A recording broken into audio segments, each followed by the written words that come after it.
Thanks for joining us. I'm Liam Martin with the WBZ News Update. Let's take a look at our top stories. U.S. Attorney from Massachusetts Rachel Rollins is set to resign Friday.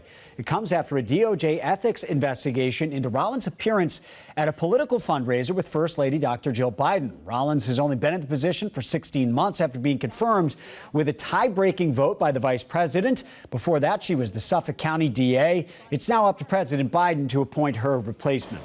The Celtics kicking off the Eastern Conference Finals tonight right here in Boston against longtime rivals, the Miami Heat. It's a rematch of last year's conference finals, which came down to a last-second shot in Game 7.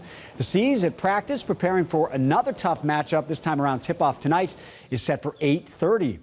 Dry and windy conditions causing problems for firefighters battling brush fires on the North Shore. The red flag warning is in effect in most of Massachusetts from 8 a.m. to 8 p.m. today. The Department of Conservation and Recreation spent the day yesterday spraying down hot spots at Breakheart Reservation in Saugus.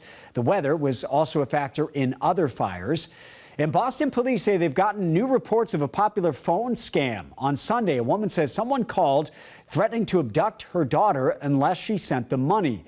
That daughter was not in any danger. If you get one of these calls, contact police immediately and try to get in contact with the person who's being threatened. Police say you should also take note of the phone number where the call or text came from. Let's get a check of your next weather forecast now with meteorologist Zach Green. And those dry conditions continue, Zach. Yeah, that brush fire risk is certainly going to be held through Wednesday as well. So I know most folks are probably saying we're not doing a bonfire, but just make sure that we don't have any open flames to ignite things today. Happy and bright all through the afternoon, too. We're into the low 60s 4-hour highs, with the exception of those just to the north of the Pike. We've got this northerly wind influence that'll cap you off into the upper 50s, but very comfortable overall. Yes, the gusts will be around 25 miles per hour, but I don't think the wind is really going to do much to deter our spirits as we go under bright conditions at the end of the day.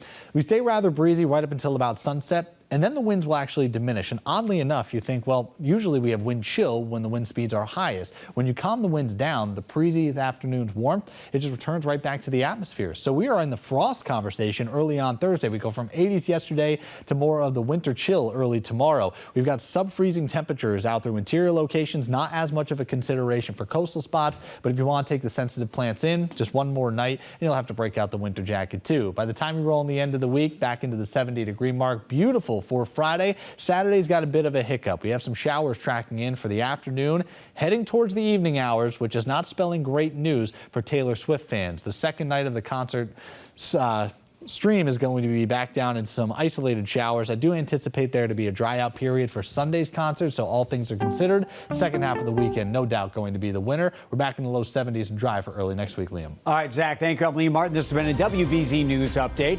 Have a great day, everybody.